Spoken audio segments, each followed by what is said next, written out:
Bueno, bienvenidos una vez más a LA Deep Dive. Hoy vamos a conocer un poquito de Fede Hernández, su historia también, de qué lo llevó. Hoy está desde Portugal y cómo él ha ido, bueno, creciendo en el mundo laboral, también como un líder en los equipos que ha estado y el papel que ha jugado la tecnología. Creo que va a ser una buena perspectiva también de cara a que nos pueda contar, ¿verdad? En corto, Business School, cómo están incorporando la tecnología y cómo ha sido también parte de la inteligencia artificial de los desarrollos que Fede en su momento hizo y que luego empezó a liderar más a nivel organizacional. Entonces, bienvenido, Fede. Muchas gracias, Jürgen. Sí, gran oportunidad de estar aquí y estoy emocionado para escucharte y contarte también cómo ha sido el proceso hasta el momento. Súper. Bueno, iniciemos por, creo que puede ser la universidad, ¿verdad, Fede? Cómo en su momento das el paso, creo que a estudiar ingeniería industrial. Correcto. ¿Qué fue lo que motivó para que Fede estudiara ingeniería industrial? Esa es la pregunta que siempre respondo. No sabía qué estudiar porque me gustaba todo. Me gustaban las matemáticas, me gustaba la economía, la química, pero siempre había como un factor que era que me gustaba hacer las cosas mejor, como organizar, buscar la mejor manera de hacer un proceso. En su momento no sabía qué se llamaba un proceso. Y cuando empiezo a hablar con personas que ya están estudiando, hablo con una amiga, una conocida, específicamente una prima, me dice que es ingeniero industrial y me empieza a contar de cómo en la ingeniería uno puede crear un problema y uno busca una solución y está el pensamiento creativo y crítico. Y realmente eso fue lo que resonó conmigo, como resolución de problemas. Y lo asocié con la ingeniería en su momento, ingeniería, resolver problemas. Y fue ahí cuando escogí ingeniería industrial como primera opción y curiosamente más en temas de contabilidad y economía como segunda opción, siempre con un tema transversal que son los números. Ok. Y eso es un punto muy importante, Fede, que hay gente que yo creo que cuando va a elegir una carrera, quiere como que la carrera se amolde 100% a ellos y puede ser que la experiencia no sea así. A veces uno tiene que tomar la carrera y sacar el mayor provecho, ¿verdad? Y ahí damos un poco paso al mundo laboral. Cuando vos ya empezás a trabajar, ¿en qué trabajos aplicarse? O sea, tomás el camino de la manufactura, de la calidad, de la mejora continua, o cómo se convierte Fede, cómo aplica, cómo ejerce ese título de ingeniería industrial en sus primeros años. Bueno, inicialmente en la universidad tenía un deseo máximo de seguir en logística, que ese era mi mayor deseo. Pero conforme fui estudiando logística, fui viendo cómo logística empezó a utilizar herramientas. Entonces me dio curiosidad sobre el tema de herramientas. Inicialmente era un Excel y cómo pasarle el Excel a un programa más como un ERP o uno de gestión de información. Y después, durante la carrera, siempre fui la persona que le gustaba agarrarse con el Excel. Y cuando el Excel no era necesario, estudiar Python o R para hacer algo pequeñito, pero mejor. Entonces yo dije, ¿dónde puedo aplicar esto en el mundo laboral? Y por ingeniería industrial es una carrera, vos sabes que es muy variada, como que es un abanico de opciones. Yo pensé que optimización como un concepto lo puedo aplicar en manufactura o servicios. Sí. Y es ahí cuando empiezo como a buscar optimización y con otra vez los números, porque fui un gran entusiasta de la parte estadística, como probabilidad de estadística.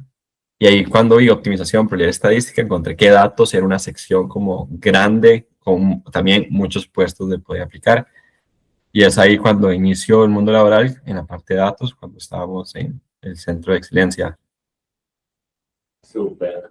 Súper. Yo creo que eso deja también ahí una reflexión importante, que es tomar lo que la vida nos da y adaptarlo a lo que a nosotros nos gusta. Y creo que eso es una tónica también dentro de la carrera profesional que has tenido y que ha sido parte del éxito y del buen vivir, que es muy importante. Entonces, ya empezás a trabajar y tienes como dos etapas, diría yo, una etapa donde estás trabajando en conjunto con un grupo de gente, pero luego te toca también experimentar lo que es liderar, ¿verdad? Que a veces la vida nos pone en esa circunstancia.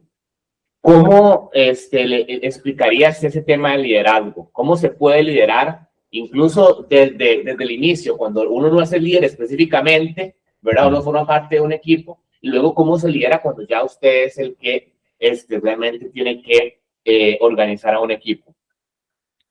Yo creo que cuando uno no es líder oficial, la respuesta va a ser muy similar. Uno tiene que desarrollar a las personas a su alrededor.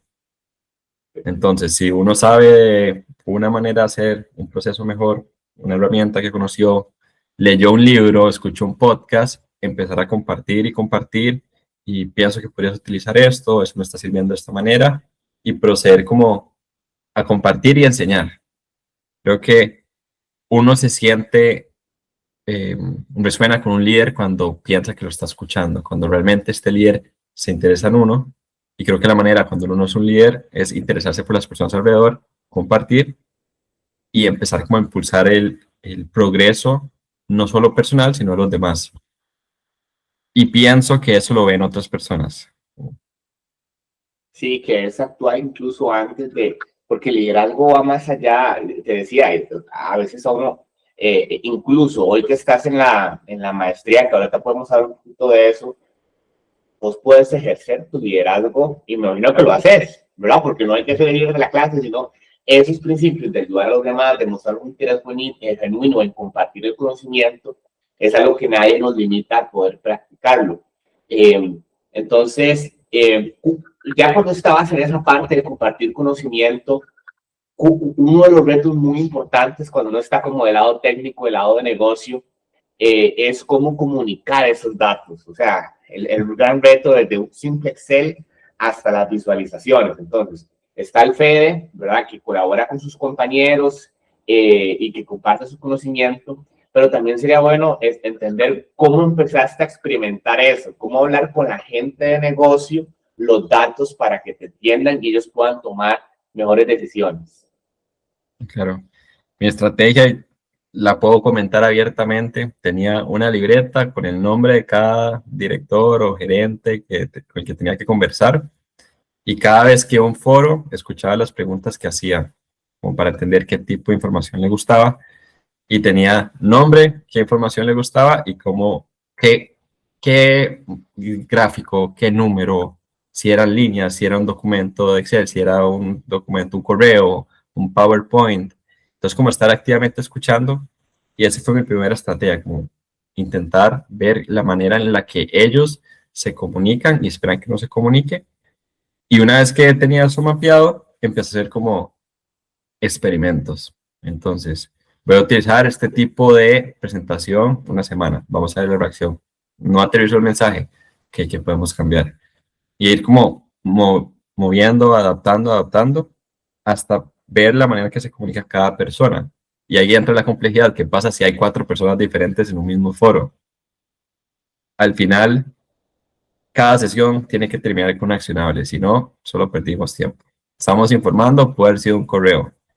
Entonces, pensar en eso, ¿qué me puedo llevar yo después de esta conversación o qué se puede llevar esta persona después de esta conversación que le agregue valor? Y pienso que el valor es cuando uno lo adopta, no solamente cuando, eso es una muy buena idea.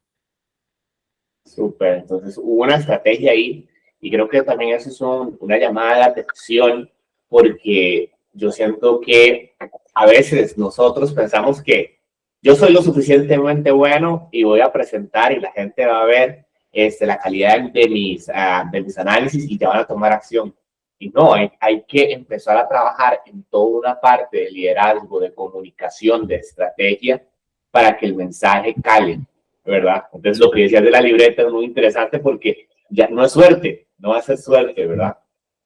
Sí. Entonces, ya luego cuando empiezas, obviamente hubo un proceso iterativo, ya luego conociendo un poquito tu carrera, te toca ya liderar el equipo y tenés que experimentar cosas diferentes. Cuando ya eres líder de un equipo, ¿qué te sorprendió? O sea, aparte de cuando uno es como un líder de influencia, ¿verdad? Que a uno le toca y dice, yo tengo la habilidad de liderazgo, voy a aprovechar el momento, voy a influenciar, pero ya cuando te tocó liderar, ¿qué te sorprendió? Sí, ahí creo que voy a empezar que estaba liderando, o he liderado personas con las que trabajé. Entonces, pasar esta barrera de tenemos una meta, no podemos dejar que suceda cualquier acontecimiento, sino tenemos que cumplir y empezar a poner como límites de, okay, no, esto no puede estar pasando, no podemos estar flexibles porque tenemos una meta, tenemos que entregar y hacer una diferencia entre ellos, el equipo está entregando algo, pero no podemos irnos solo por la amistad, porque eso es un problema que puede pasar con un líder, por intentar suavizar, intentar como que no hayan problemas entre las personas, eh, se puede suavizar mucho y se pierde la barrera en cuanto a tenemos un líder que sabe dónde tenemos que llegar, o nosotros, el equipo, tenemos la estrategia para llegar. Y lo que más me sorprendió fue cómo cambia la dinámica de comunicación entre las personas que estás liderando y contigo, cómo te ven. Uno sabe que hay conversaciones en las que uno no está, uno sabe que tal vez una comunicación que hizo no fue bien recibida y eso está bien porque tiene que haber cierta distancia, es como crear este espacio, no tan grande, porque puede ser peligroso, pero el necesario para que haya una persona que lleve en la dirección correcta o el negocio a las personas que están alrededor. Wow, sí, es un punto muy importante el generar ese espacio y definirlo es un reto enorme, pero sí tiene que Sí. existir porque lo que estoy entendiendo, lo que me dice, sí, es que el papel de un líder no puede maximizar por caerle bien a la gente que trabaja con Ujú. él, ¿verdad? Porque Sí. si no se va a perder el objetivo, sino que hay que generar ese espacio para en algún momento sí tomar ciertas decisiones o generar ciertas exigencias. Y sí, yo creo que yo me imagino mucha gente que aspira a liderazgo, llega ahí, pero digo, ¿qué te sorprendió? Porque a veces uno lo quiere y la vida le da las cosas y dice, wow, yo quería todo lo bonito que yo imaginaba, pero no la parte que era inesperada. Y ya en esa parte de tu carrera, todavía sigues trabajando en analítica, ¿qué estás haciendo? Como ubicando a la gente, Bueno, empezamos del FEDE, que está en la universidad, el FEDE que empieza a hacer análisis, luego que empieza a liderar, todavía toda en esa etapa, estás trabajando o le puedes contar un poquito a la gente qué tipo de análisis estabas haciendo y en qué tipo de industria.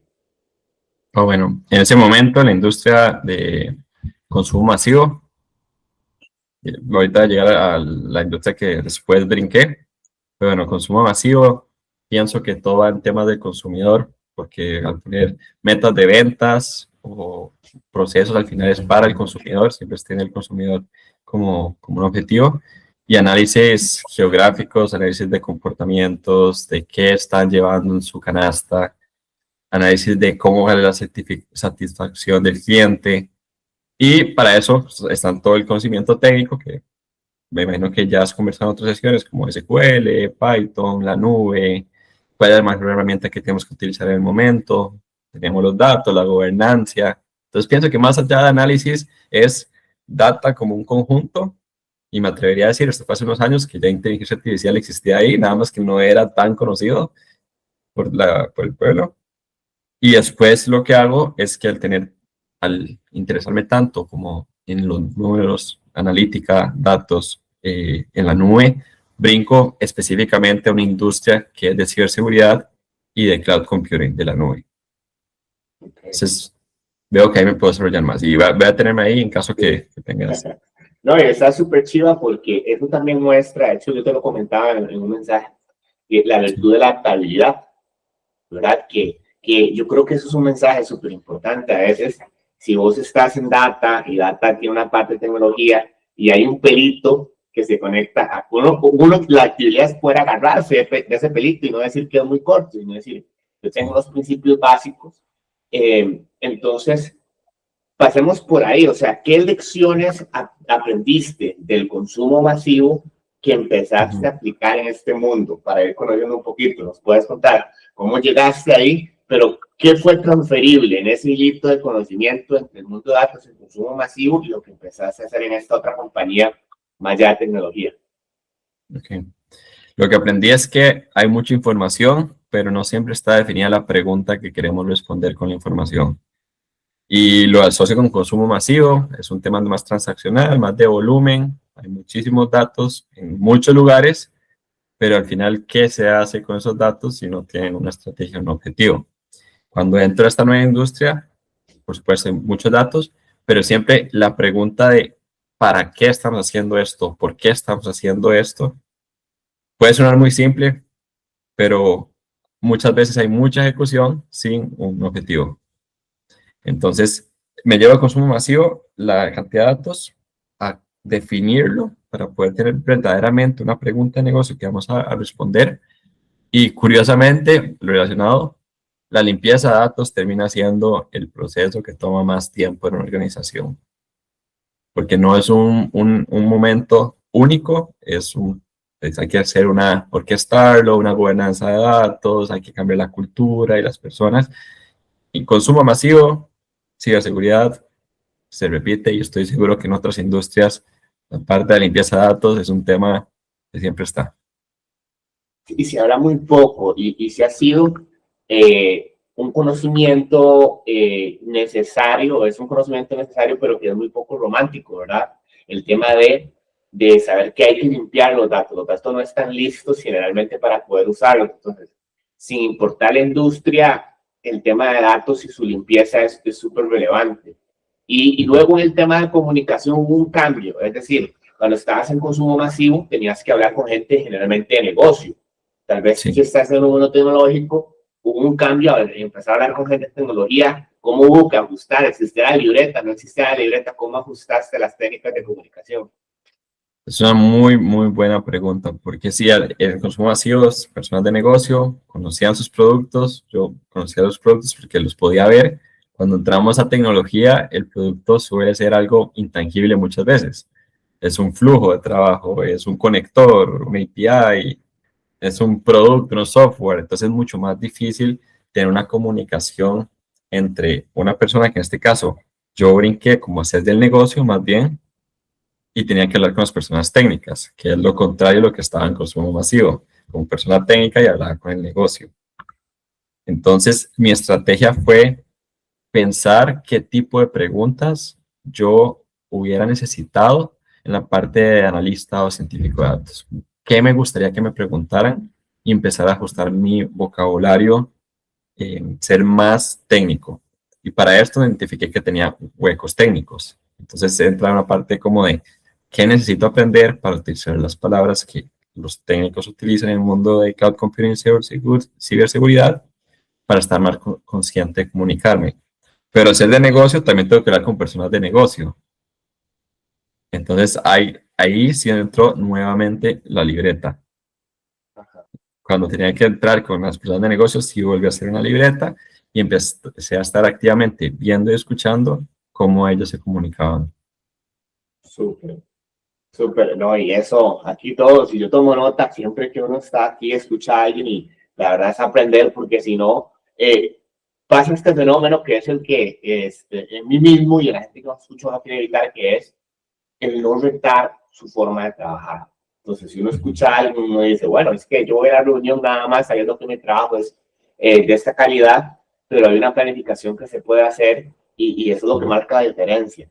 Entonces, estás trabajando ya en la industria de tecnología y en qué momento te empieza a dar, digamos que esa necesidad de buscar el camino de estudiar más. ¿Por qué? O sea, se está trabajando, cómo se siente, qué lo motivó a empezar a buscar opciones para hacer su posgrado. Okay. Lo que me motivó fue pensar quién a mi alrededor admiro para llegar a ese puesto y después ver el qué me falta desarrollar para llegar a este puesto y lo dividí en dos partes, una parte más como estratégica y una parte más como técnica. Personalmente pienso que la parte técnica es más fácil de desarrollar, hay muchísimos recursos y ahora podemos acelerar el aprendizaje desde la casa, pero la parte estratégica, por más que hayan recursos, estas conversaciones con personas uno a uno, o en mi caso con profesores que son como emprendedores que tienen negocios grandes o han trabajado en consultoría, es ese conocimiento que no está a un simple clic, porque viene el factor de este fue el contexto para que yo aplicara esta herramienta. Entonces, eso decidió buscar un posgrado más enfocado en la parte de negocio estratégico, porque a un ritmo más personal. Entonces, al ver ese gap de esas habilidades blandas que, claro, se pueden desarrollar, vi como una oportunidad aprenderlas de personas exitosas. Entonces, esa fue como mi decisión para el posgrado, por más que estaba muy bien donde estaba, el trabajo me encantaba, la carrera profesional que estaba creando y que estoy creando, porque aún me gusta mucho la parte de transformación y estrategia, está, pero el pensamiento que otras personas tienen que puedo adoptar o tropicalizar a mi vida, lo vi en la oportunidad del posgrado. Súper, súper. Y hay un punto que yo quiero reforzar y es ese, de que la parte técnica, más ahora que nunca, se puede potenciar y aprender. O sea, si no es delegar, hay una parte que es bastante delegable. Y yo que estoy ahí de cara a los modelos, a veces hay un mes que uno decía, y esto no está listo para estar en producción, y ya estas herramientas empiezan a hacer código y cosas que ya están más listas para, para pasar a producción. Es la parte de delegación, pero luego está la parte de que nos enseñen. Entonces uno Sí. puede agarrar un tema y agarrar alguna de las herramientas de AI y que le enseña el tema técnico, pero el tema estratégico es más complejo y realmente puede ser, no sé, y ahí te voy a preguntar qué están diciendo ahí en el PBS, le dicen, ¿no? El Porto Business School, PBS, sí, que están CPS. diciendo en el PBS porque tal vez la visión que uno tiene es que el ser humano va a trascender a eso, a ser una estratega, a ser un arquitecto de la tecnología. Entonces, ¿qué se está hablando en Portugal, qué está hablando en Europa sobre la inteligencia artificial, sobre cuál va a ser el papel del ser humano dentro del ciclo de trabajo? Sí, sí. Hemos hecho ejercicios muy parecidos como cómo va a cambiar el puesto de un jefe de finanzas, un CFO, en los próximos 5 años. Mesa redonda, empezamos a discutir. ¿Cómo va a cambiar el puesto de, por ejemplo, no sé, un analista? 5 años. Puede ser que en 5 años no se necesite un analista de entrada, porque ya van a haber muchas herramientas. Pero vamos haciendo como este tipo de preguntas para crear. Y sí, lo que se está diciendo es que la inteligencia artificial es mucho más grande de lo que uno piensa y termina siendo una tecnología, en este momento no recuerdo el nombre, es una tecnología como la electricidad. Aún no conocemos todo lo que puede pasar. Y si nos posicionamos hace el siglo pasado, no pensaríamos que en este momento tendríamos lo que tenemos.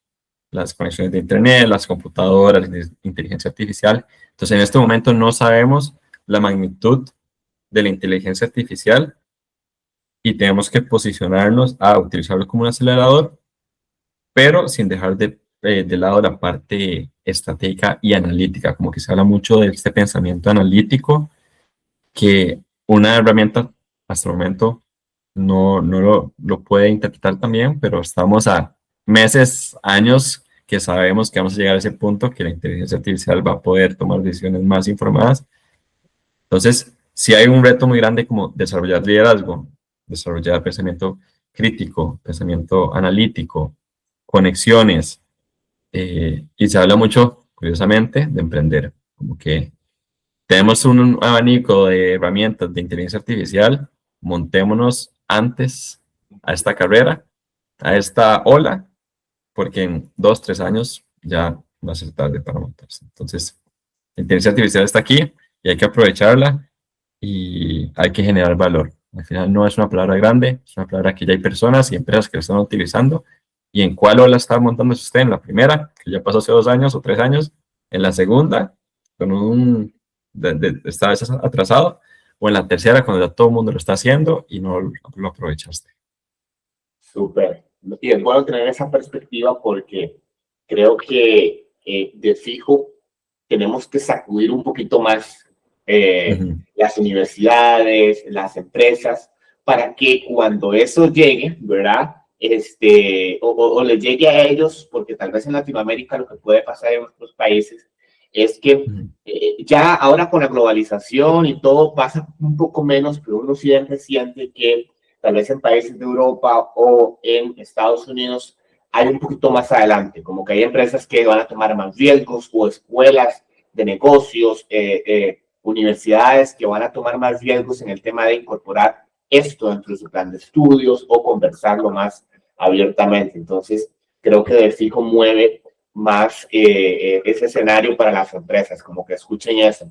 Y un punto muy importante, y yo creo que es una gran bendición que tienes ahí, que es el networking. ¿Qué tan importante es? Porque la gente, como te digo, estamos diciendo que la tecnología es importante, hay que seguir. Estamos viendo un ejemplo de su carrera donde has ido ajustando eso, pero ¿qué tan importante ha sido el desarrollar relaciones?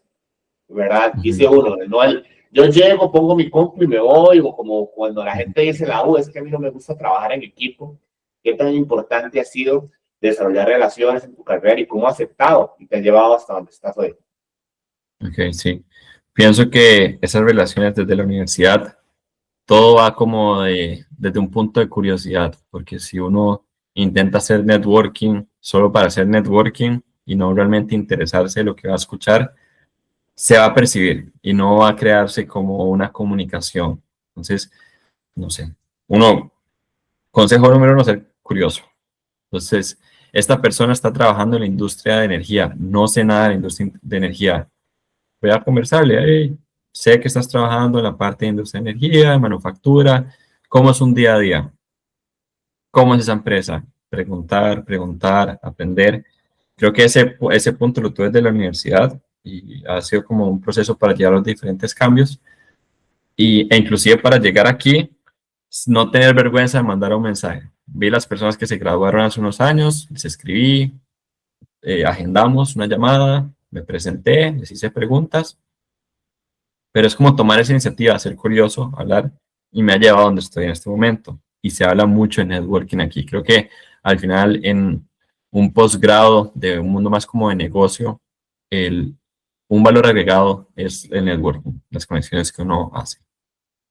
Y hay muchas personas alrededor y uno no puede cubrir todas las personas. Entonces también hay que priorizar con quienes quieres establecer estas relaciones. Pero mi manera de hacerlo es, uno, primero saber cuál es el camino profesional que quiero seguir, ver qué me falta aprender, en mi caso, por ejemplo, la parte de finanzas y también con otros pensamientos, qué personas a mi alrededor me podrían ayudar a entender más estas partes que no tengo. Entonces termina siendo una estrategia. Para mí el networking termina siendo una estrategia. Tiene que haber una intención en conocer a una persona o preguntarle y también saber qué le puedo dar yo de regreso. Porque es un intercambio de conocimiento al final. Y después es mantener, me parece que esta relación. Y yo doy un ejemplo, claro, en septiembre conocí a una persona que trabaja en África, que tiene una empresa de minería. Ayer recordé el nombre y le escribí, ¿cómo has estado? ¿Cómo ha sido el trabajo? ¿Qué hay de nuevo? Tuve como ese impulso, en vez de dejar pasar, ¿cómo estará esta persona? Tal vez en unos meses le vuelvo a escribir. Y es como mantener estos puntos de contacto para que exista como una puerta fácil de abrir para comunicarse.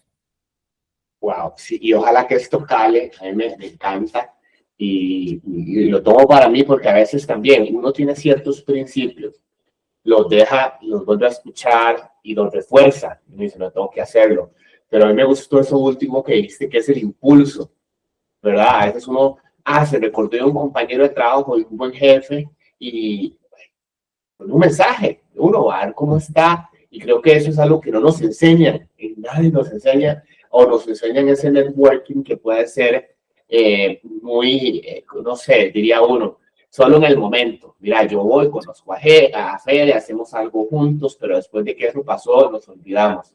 Pero ese networking también va a permitir, y es bonito cuando uno es la persona que le preguntan, ¿qué? ¿Cómo va todo? ¿Verdad?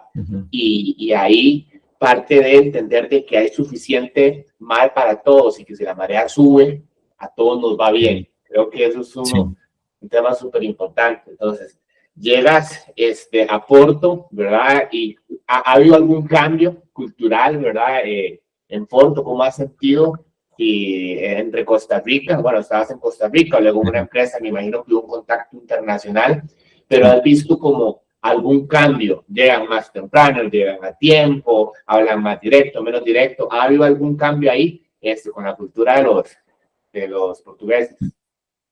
Sí, sí, un cambio. Llámese una charla o una clase, la clase empieza 9 de la mañana, a las 9:00, el profesor, la profesora ya está hablando. Hay una charla a las 9:00, ya están diciendo buenos días. Entonces, eso pienso que cala en la cultura de muchos temas. Es como muy estructurado y si uno dice que va a hacer algo, se espera y no se cuestiona qué va a suceder. Entonces, como que ese tema cultural realmente me ha gustado mucho. También llegan temprano para prepararse. Y lo que he notado como que sucede es la parte más profesional, amistad está detrás, muy bien dividida. Me parece que en Costa Rica hay una parte más como de una cercanía a una persona que uno no conoce para hacer como una conversación y hablar. Aquí hay una barrera grande que se debe romper primero, como para ya empezar a conocer la persona. Entonces, es como saludar varios días y eventualmente ya se abre para una conversación. Entonces, sí he notado como cierta diferencia en la apertura para conversar. No apertura para compartir conocimiento, pero para conversar.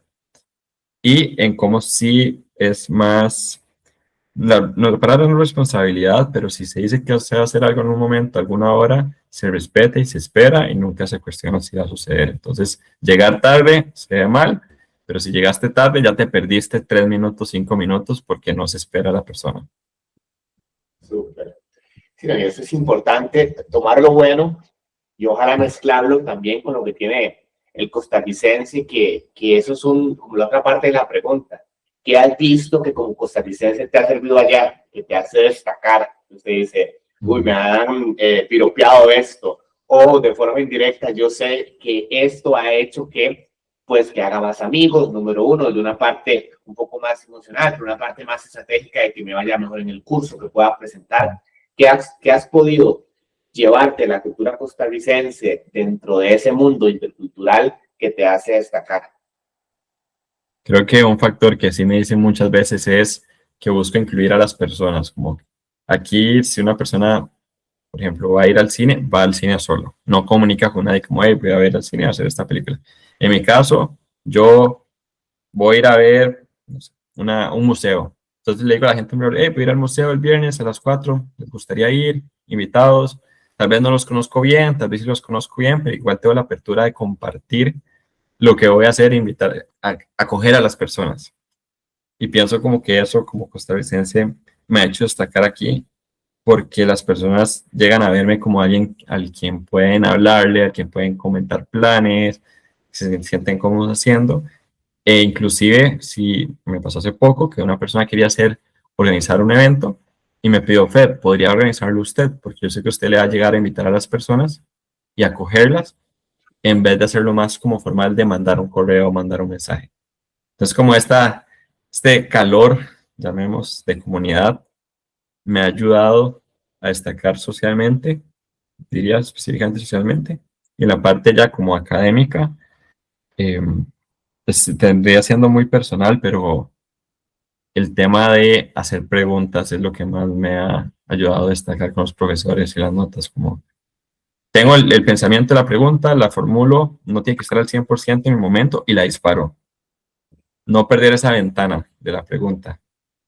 Y creo que también como costarricenses a veces las personas no se dejan para ellos lo que piensan. Entonces, aquí yo lo agarré así, no me lo dejo las preguntas que tengo. Qué bueno. Qué bueno, porque eso también nos da a nosotros una visión de que nosotros como costarricenses tenemos cosas fantásticas y cuando vamos a otros Sí. países también la gente nos ve y nos ve con admiración por, bueno, acabas de destacar esa capacidad de enlazar, de hacer un círculo más grande para que la gente pueda ser parte de diversas actividades y que la curiosidad sea un elemento también que ahora te haga relucir, ¿verdad? Uno que, por ejemplo, yo doy clases y uno va por el estudiante generalmente que está ahí presente. Ese es el estudiante que le mantiene la motivación y es bueno saber que uno es parte de la clase, que está aprovechando el momento y tener esa conversación con el profe. Creo que para eso estás. Y bueno, hoy estás en una de las mejores escuelas de negocios y creo que eso es súper importante. ¿Qué estás viendo como al futuro? O sea, todo puede estar bien. Estás digeriendo el conocimiento de finanzas, el pensamiento estratégico, ¿Tienes un plan o estás diciendo, no, yo estoy aquí enriqueciendo mi conocimiento, esperando que con lo que la vida me presente volverme a adaptar? ¿O ya tienes como algunos vectores así, directrices? Sí, sí, creé como 3 caminos que me gustaría seguir y la manera en que lo hice y lo comparto porque puede ayudar es, puse el nombre del puesto que me gustaría tener en 7 años y hice como ingeniería reversa de qué tengo que hacer, como por dónde tengo que pasar para llegar a este puesto. Entonces, por ejemplo, voy a dar jefe de transformación. Ese es uno de los puestos del medio, pero director de transformación es mi objetivo final, transformación digital. Entonces sé que un escalón que tengo que hacer es entrar en una industria de transformación, más de innovación, estrategia y demás. Vuelvo a esta parte. Luego, jefe de transformación, ¿qué necesito tener? Entonces, llego a buscar con los requerimientos de los puestos de esta industria. Tengo que desarrollar esto, esta certificación. Tal vez tengo que ya estar liderando personas, manejar un portafolio. Y luego para director, ¿qué es lo que necesito? Entonces, como que hice eso para 3 aristas. Me veo en el mundo de transformación digital como liderando proyectos de empresa, pero que involucran diferentes departamentos. Y cuando digo transformación digital, veo como la adopción de herramientas o adquisición de herramientas también para hacerlas in-house, en la casa, en la empresa. Es como, veo una gran oportunidad en el mercado ver cuál es la herramienta que nos ayuda y desarrollarla dentro. Y esto ya toda la integración de datos y de proveedores y todo este tema. Esa es transformación. Luego me veo en la parte más como de gestión de programas estratégicos. Entonces, más allá de transformación técnica, más como de estrategia. Todo dentro de la industria de tecnología, porque existe un factor común a lo largo de mi carrera, es que la tecnología me ha gustado mucho. Y el tercero, emprender. Y para esto también tengo una libreta, que es mi libreta, aquí la tengo. Voy a enseñarla solo la ando. Cada vez que tengo una idea, la pongo ahí, como idea, problema que veo y cómo lo puedo validar. Y estaba como haciendo un montón de ideas. Pienso que emprender termina siendo algo que todos deberíamos cuestionarnos en algún momento de la vida. Intentarlo, fallar, intentar y seguir, pero sí pienso que se debería intentar, Sí. porque es ahí donde aplicamos todo el conocimiento de todas las áreas, más allá de solo un puesto. Entonces tengo esas 3, pienso que emprender y la de transformación pueden ser paralelas. Ok, súper bien. Y a mí me causa mucha curiosidad esto de qué ha llevado a Fede, si pudieras hacer una pausa, ¿qué te ha motivado a ser una persona que no solo está tomando el dictado de la vida? ¿Qué es el dictado de que a veces uno está en una compañía y la gente, a veces hay compañías que te van a dar un career path muy definido, pero yo siento que vos has visto, no sé, la compañía dice, pero yo puedo diseñar mi career path también y puedo diseñar mi vida. Eso me da mucha curiosidad, o sea, ¿qué ha hecho que vos seas un diseñador de tu vida? Hayas tomado la batuta, porque uno va al cole, fácil, fácil en el sentido de que hay que saber qué hacer. Es Sí. difícil el proceso. ¿Qué ha hecho que Fede tome lápiz y vaya escribiendo su vida, tomando los inputs, pero no, tengo aquí este lápiz para poder escribir? Creo que es más como un pensamiento que tengo de cómo veo la vida, más allá como un evento especial, y es que el límite lo ponemos nosotros. Yo me limito mi capacidad de llegar a una meta, entonces lo veo por el lado contrario. Si yo puedo limitar, puedo también como abrir las oportunidades. Entonces, el pensamiento que tengo es que todo se puede lograr y si no se logró, siempre puedo pasar el borrador y hacer otra línea y seguir. Entonces, como no tener ese miedo o esa barrera a que ya llegue a un límite o que este es el career path que me dicen, siempre se puede volver a hacer. La persona que lo escribió, que lo diseñó, la empresa que lo escribió, diseñó, fue una persona al final. Siempre podemos negociarlo y crear una nueva arista. Entonces, pienso que todo se puede recrear, hacer, repensar, diseñar, como que nada está escrito en piedra. Sí, eso es súper bueno. Y también, a mí me da curiosidad porque es eso, es ver a alguien que disfruta su journey, porque llegar a la meta, las metas siempre se van a correr, y yo creo que eso está presente en lo que nos has comentado, que aunque la incertidumbre puede estar en ciertos momentos, se ve que has estado bien con la incertidumbre. Obviamente van a haber días complicados, pero que has podido establecer ciertos caminos para llegar a un objetivo. Y yo creo que la gente se lleve eso, ¿no? Todo el mundo dice, yo quiero estos 3 puestos, tengo 3 objetivos y este es el plan. Generalmente lo que uno ve en la industria, te lo digo, yo lo he visto, es muchachos o personas que le pasan lo mismo, que uno entra y dice, ¿pero qué mañana no me dan el puesto? ¿Verdad? Cuando hay que pasar todo un proceso. Ahora quiero preguntarte, ¿cómo has hecho y cómo está influyendo la inteligencia artificial en tu vida? O sea, ¿qué herramientas hay? ¿Cómo se ve hoy? Que nos quieras compartir, que si ChatGPT, que si Gemini, que me siento con el libro, que lo pongo a la par. ¿Qué papel está jugando hoy la inteligencia artificial en el ciclo de aprendizaje de Federico? Que es, a ver, sin miedo, porque la gente dice, no, nadie lo usa, pero uno como profe sabe que la gente lo está utilizando. Sí, qué buena pregunta. Voy a responder, hay un artículo que leí una vez que habla que uno puede tomar 2 posiciones, uno puede ser un centauro o un cyborg. Entonces el centauro utiliza la inteligencia artificial para acelerar ciertas tareas y el cyborg la utiliza para generar algo y después analizarlo con el pensamiento crítico. Entonces cuando tengo un tema académico, tengo que saber qué es lo que tengo que hacer. Quiero acelerar la creación de una presentación, la lectura bibliográfica, o necesito la inteligencia artificial para analizar más a detalle. Hágame preguntas, cuestióneme lo que le estoy diciendo. ¿Cómo puede fallar esto? ¿Por qué? Simulemos una conversación. Entonces, ¿qué estoy utilizando? Para la parte de aprender o bibliográfica, estoy usando Notebook LM de Google. Esta inteligencia artificial hago en general. Uno agrega las fuentes que quiere que utilice en el chat generativo. Entonces, no se sesga a cierto punto con información de Internet, sino solo lo que le damos.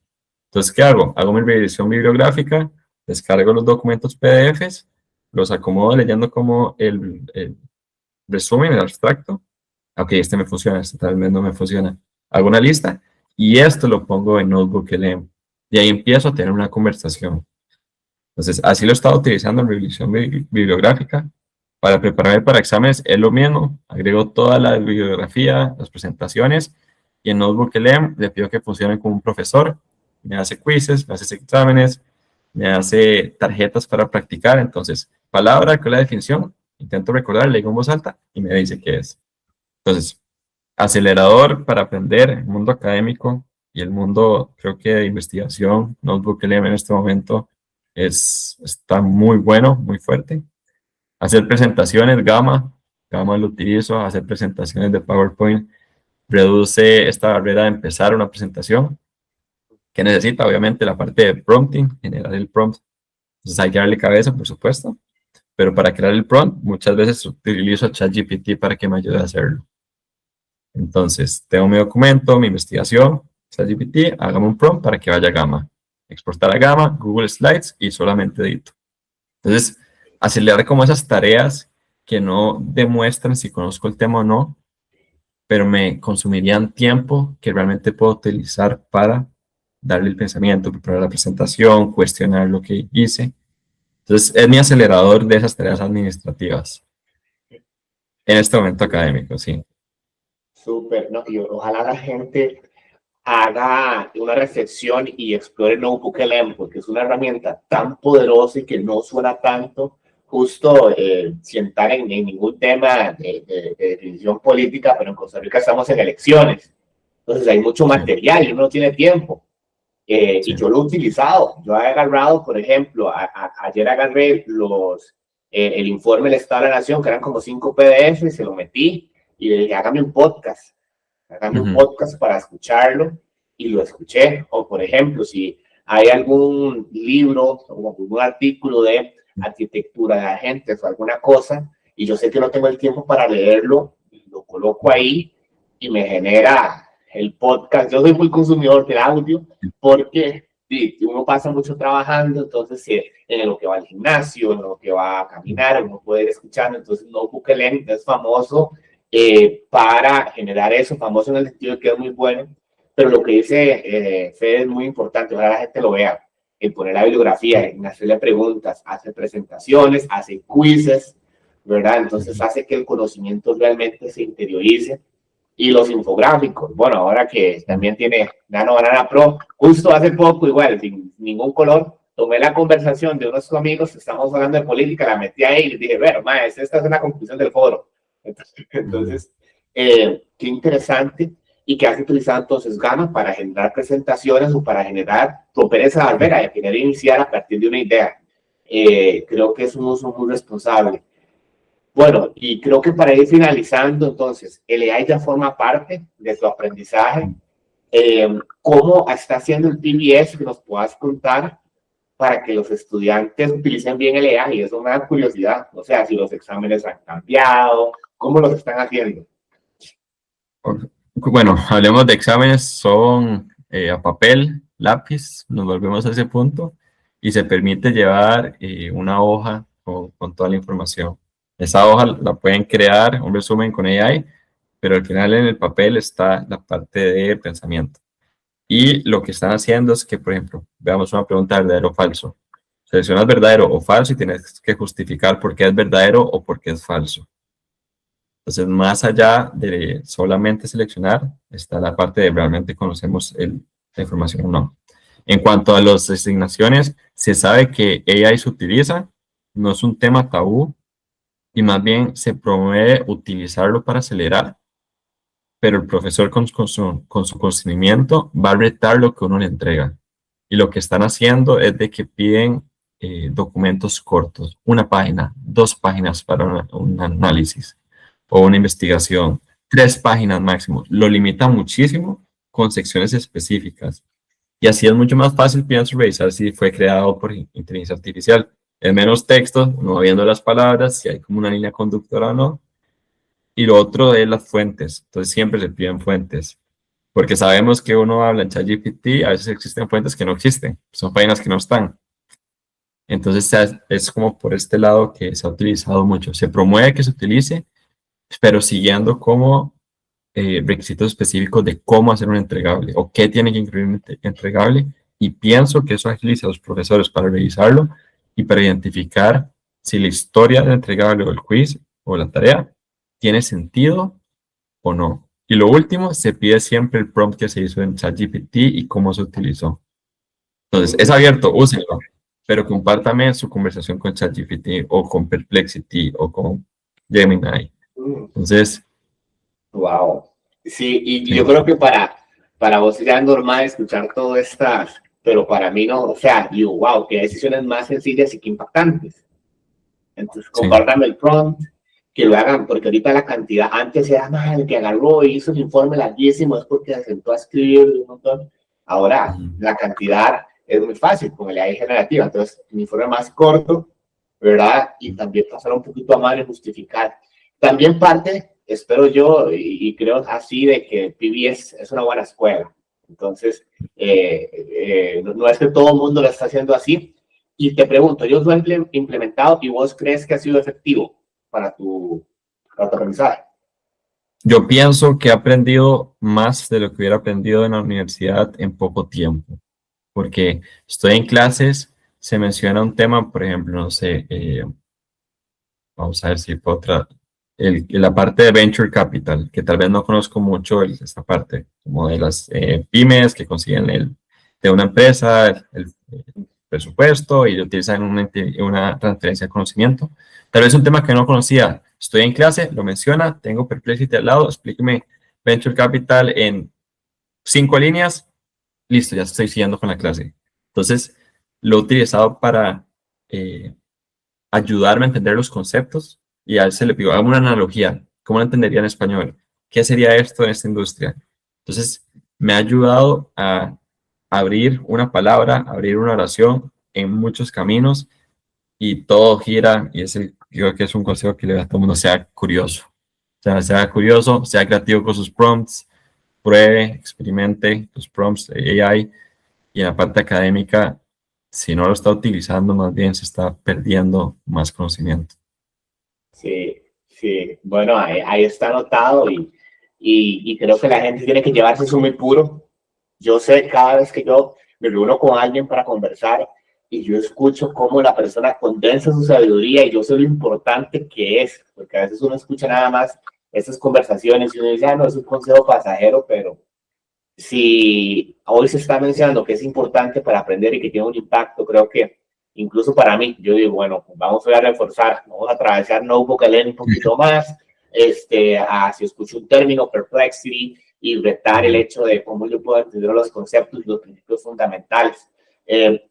Para terminar, hemos dado un journey bastante, una visión bastante interesante de todo su viaje. ¿Qué le dirías, y eso lo pongo por ahí, a la gente que está tal vez como vos, pero antes de hacer el posgrado, que está en el trabajo y que le están diciendo al oído que le hay poder tomar su trabajo, o tienen ese miedo, vos que has hablado de la transformación digital, de que la gente dice, madre, viene la ola, y Fer está hablando de la primera, la segunda, y yo ni tabla tengo, ¿verdad? ¿Qué le dirías a la gente que está ahí, que está viendo que la inteligencia artificial viene, que la transformación viene, para que tomen un buen camino, por lo menos para que empiecen a diseñar su camino? Sí, yo les diría, voy a poner un ejemplo, pensemos a alguien que esté en ventas, que piense cómo sería mi puesto en 5 años o en 10 años, cómo sería mi puesto. Y lo empieza a escribir, puedo usar inteligencia artificial para crearlo, y después se pregunte, ¿qué necesito tener yo hoy para hacer ese puesto que va a estar en 5 años? Porque al final es los primeros que generan el conocimiento que se necesita. Porque al final se va a habilitar un puesto de, llámese, gestión de un programa de ventas, y si no hay personas especializadas, nadie va a tomar el puesto. Pero si hay personas especializadas y uno es esa persona especializada, ya se adelantó 5 años. Entonces, hacer estos escenarios creo que son muy buenos, como cómo sería la industria automotriz de aquí a 4 años. ¿Qué podría cambiar? ¿Qué es algo que siempre ha sido verdad que podría no ser verdad? Como tener estas preguntas. Y una vez que uno genera eso, ¿qué necesito hacer yo hoy o qué debería tener yo hoy para ya estar listo para ese cambio? Entonces creo que esta proyección o este escenario puede ayudar muchísimo, y preguntarse qué pasaría si fuera ya, qué esté pasando, qué tengo que hacer hoy para aprender. Ok, wow, buena, diría por ahí una buena respuesta, porque es bastante específica, es sencilla y sin más que un camino. Entonces, no quisiera manosearla mucho, que quede ahí, que la gente pueda tomar el consejo. Y bueno, fue agradecerte por el espacio, desearte el mayor de los éxitos. Y bueno, estimados, esto ha sido el AI Tip de hoy con Fer. Espero que les haya gustado y nos vemos en otra próxima conversación. Entonces, muy bien.